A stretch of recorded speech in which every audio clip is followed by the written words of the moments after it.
वालेकुम my dears, update आप सब ठीक होंगे माय डियर्स। आज का हमारा टॉपिक ऑफ डिस्कशन है इम्पल्स। आज हम इम्पल्स को डिस्कस करेंगे। इम्पल्स क्या है, यहाँ पे मैं लाइन खींची है, इसका मतलब है कि इम्पल्स क्या है, चेंज इन मोमेंटम। ठीक है, ये हम डिस्कस करेंगे। इम्पल्स है चेंज इन मोमेंटम।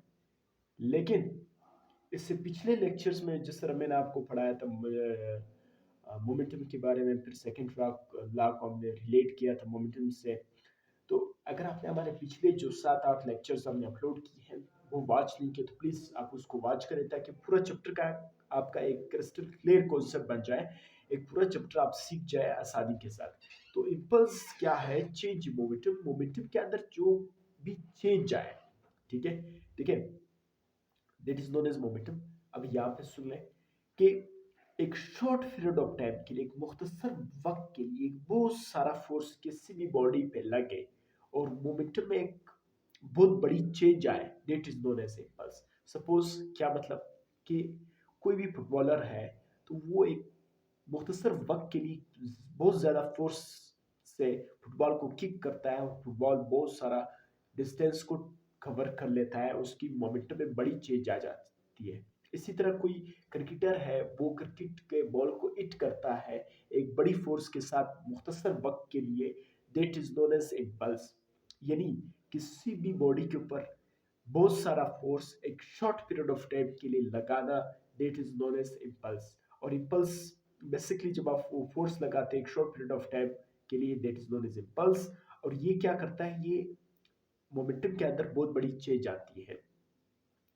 जब मोमेंटम में बहुत बड़ी चेंज आए, ठीक है, तो that is known as impulse.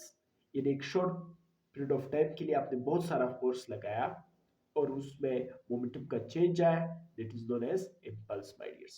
इसी तरह इम्पल्स आप यू भी डिफाइन कर सकते हैं कि impulse is the product of force and time. यानी फोर्स और टाइम का जो प्रोडक्ट है, that is known as impulse. और impulse basically change in momentum, यानी मोमेंटम में चेंज आना, that is known as impulse. और आप इस तरह भी डिफाइन कर सकते हैं कि the product of force and time is called impulse. आप इस तरह डिफाइन कर सकते हैं कि एक शॉर्ट पीरियड ऑफ टाइम के लिए बहुत सारे फोर्स लगाना किसी भी बॉडी के ऊपर, that is known as impulse my dears. तो अभी नीचे मैं थोड़ा सा कैमरे को सेट कर लेता हूँ ताकि आपको पूरा नजर आ सके माय डियर्स। देखें, यूनिफॉर्म वेलोसिटी, कोई भी यूनिफॉर्म वेलोसिटी के साथ कोई बॉडी मूव कर रहा है, ठीक है, और एक वेरिएबल वेलोसिटी है। अगर यूनिफॉर्म वेलोसिटी के साथ कोई बॉडी मूव करेगी तो उसकी इम्पल्स क्या होगा, या अगर वेरिएबल वेलोसिटी के साथ कोई बॉडी मूव करे उसका इम्पल्स क्या होगा। ये दोनों कॉन्सेप्ट ये आपके बुक के साइड इंफॉर्मेशन पे लिखा है कि इम्पल्स के बारे में बताएं कि जब वेलोसिटी जो है, कोई भी बॉडी यूनिफॉर्म वेलोसिटी के साथ मूव करेगा तो तब उसका इम्पल्स क्या होगा, कोई भी बॉडी जब वेरिएबल वेलोसिटी के साथ मूव करेगा तब उसका इम्पल्स क्या होगा। इस तरह के जो क्वेश्चंस है वो अक्सर पूछे जाते हैं, साइड इंफॉर्मेशन है जिसकी वजह से यहाँ पे मैंने एक्सप्लेन की है। तो इसको देखते हैं माय डियर्स। देखें, जब कोई भी बॉडी यूनिफॉर्म वेलोसिटी के साथ मूव करेगा, यूनिफॉर्म वेलोसिटी के साथ, तो इम्पल्स क्या है, product of force and time. यानी फोर्स और टाइम का जो प्रोडक्ट है, that is known as impulse. तो ये हमें क्या देते हैं, जब इम्पल्स हमें चेंज मोमेंटम, ठीक है। मोमेंटम को हम किस तरह डिफाइन कर सकते हैं, M V M minus V I, ठीक है। यानी initial velocity minus final velocity, that is known as change in momentum, ठीक है। या ये एक mass M is equal to V, ठीक है। मोमेंटम क्या है, M is equal to V. M उसी तरह वी की जगह change in final velocity and change in initial velocity, ठीक है। तो जब वेलोसिटी जीरो होगी, यूनिफॉर्म है, तो जब वेलोसिटी जीरो होगी, ठीक है, मैस को आप जीरो से मल्टीप्लाई करेंगे तो पूरा इम्पल्स क्या आएगा, जीरो आएगा। एक दफा फिर समझते हैं, कोई भी बॉडी जब यूनिफॉर्म वेलोसिटी के साथ मूव करेगी, ठीक है, तो the product of force and time is called change in momentum, ठीक है। चेंज मोमेंटम को अभी आप किस तरह डिफाइन कर सकते हैं, मोमेंटम क्या है, M is equal to V. M is equal to यानी मास एंड वेलोसिटी, एम आप उसी तरह लिखेंगे वेलोसिटी यानी change in velocity, V M minus V I. तो वेलोसिटी तो क्या हुई, जीरो हुई, मास उसी तरह रहा, वेलोसिटी जीरो हुई, मास उसी तरह रहा, ठीक है। तो फोर्स यानी इम्पल्स क्या हुआ, जीरो हुआ। जब ये मास जो है जीरो से मल्टीप्लाई करोगे तो जीरो होगा। इसी तरह यानी आप ये देखते हैं कि कोई भी बॉडी अगर यूनिफॉर्म वेलोसिटी के साथ कांस्टेंट वेलोसिटी के साथ मूव करेगा उसका इम्पल्स जीरो रहेगा। ये बात आपने याद रखनी है। इसी तरह कोई भी बॉडी जो वेरिएबल वेलोसिटी के साथ मूव करेगा उसका इम्पल्स क्या होगा। आई मतलब आई जो है इम्पल्स को हम आई से रिप्रेजेंट करते हैं। देखिए ये फोर्स है, force and the product of time is called change momentum. ठीक है, बिल्कुल ठीक। चेंज मोमेंटम के मैस एम एंड वी, ठीक है। एम उसी तरह वी क्या है, V change in velocity, V F minus V I. ठीक है, ये वेलोसिटी जो ये velocity V F minus V I, V F minus V I, ठीक है।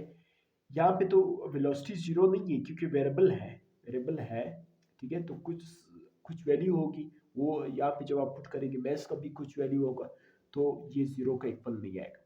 इससे हमने ये समझा कि जब कोई भी बॉडी यूनिफॉर्म वेलोसिटी के साथ मूव करेगा उसका इम्पल्स जीरो होगा। कोई भी बॉडी जब वेरिएबल वेलोसिटी के साथ मूव करेगा उसका इम्पल्स क्या होगा, जीरो नहीं होगा। तो आज के इस लेक्चर में माय डियर्स हमने ये देखा कि किसी भी शॉर्ट पीरियड ऑफ टाइम के लिए, एक मुख्तसर वक्त के लिए बहुत सारा फोर्स लगना, that is known as impulse.